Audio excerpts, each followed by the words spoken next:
Today we're doing a little gear review. Excuse me. It's kind of a prelude to the next or a future Project 3-gun rifle build. In front of us here, as you can probably see, we have the Aero Precision Ultralight scope mount with the forward set there. Let's see here. 30mm scope mount. Designed for all types of AR receivers, fits mil-spec rails, cross-lock keyway, extruded aluminum, class 3 anodizing, you know, this your standard stuff. This comes in black and flat dark earth Cerakote. MSRP's somewhere, it's under $100. I know that much. But for the price, you're getting way more for your money, which is really nice. I did a lot of reading up on scope mounts. Going to be upgrading my optics on the rifle in the off season. It's currently mid to late August right now, or yeah, I guess it's late August. It's August 20th filming this right now. So off season, you know, over the winter, main thing that's going to be happening on the rifle is upgrading the optics. So with this mount here, what we can see is basically all material that is not necessary is removed. You know, so we can see on the mounting surface here, scalloped out, reducing the weight. In between or underneath there, that's cut out. Very lightweight with the rings forward, being able to get a better eye relief or more adjustment in your eye relief on the rifle. They make an even further extended one. This is 1 inch set forward from the back, and they make a 2-inch set forward from the back. So the rear mount is pretty much centered, and this is extended, cantilevered even farther forward. So I opted for this option here.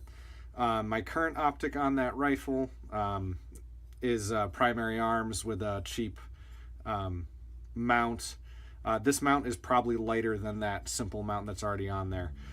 The other thing I like about this mount is the keyway slots here. So that's going to go into the and lock into your Picatinny rail on top of your receiver for a very rigid mount.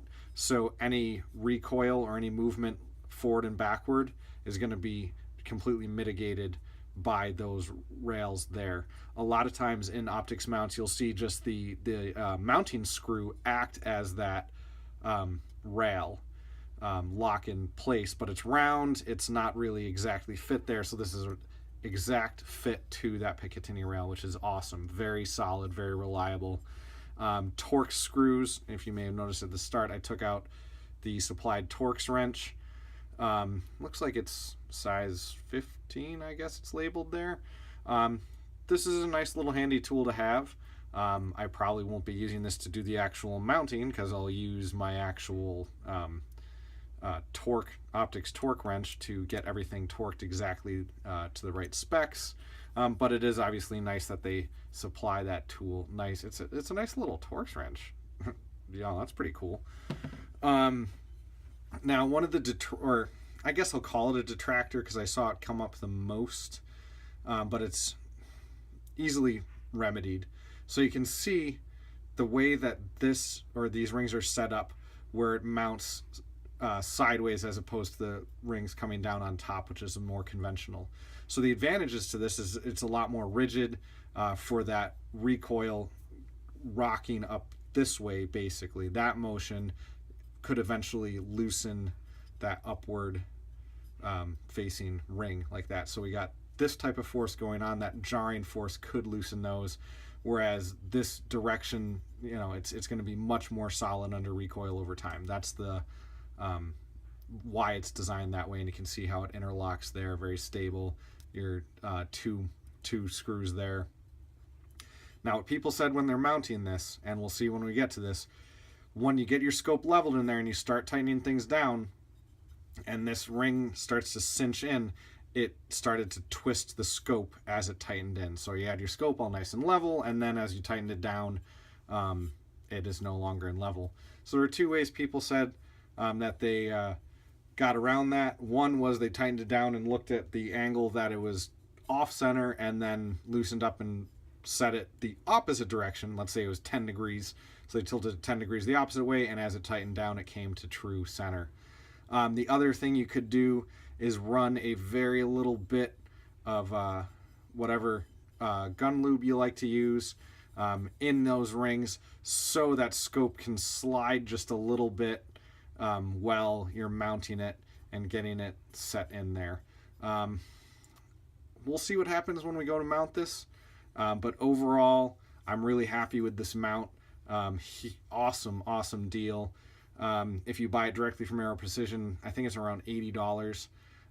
You can pick this up on Amazon for $60, $59.99. If you got Prime, you'll have this in 2 days. They have the other mounts as well, the standard one and the even further extended one. But for $60 for a mount that is really nice, really high quality, you can't go wrong. A lot of people opt for, they put a ton of money, $200, close to $300 into their optic mount. That's a little steep for me and a lot of other people too. As a competition rifle that is literally not going to be a lifesaver, well, probably not ever. I'm happy with this mount right here. Very happy with this. Awesome quality that we always see from Aero Precision. Can't really say any more about that. We'll talk about it more when we go to mount it. You'll see that video later, depending on when you watch this. So thanks for watching. If you got any questions, you can ask in the comments below or contact me directly. So there it is again, Aero Precision lightweight mount, 30 millimeter. Have a great rest of your day.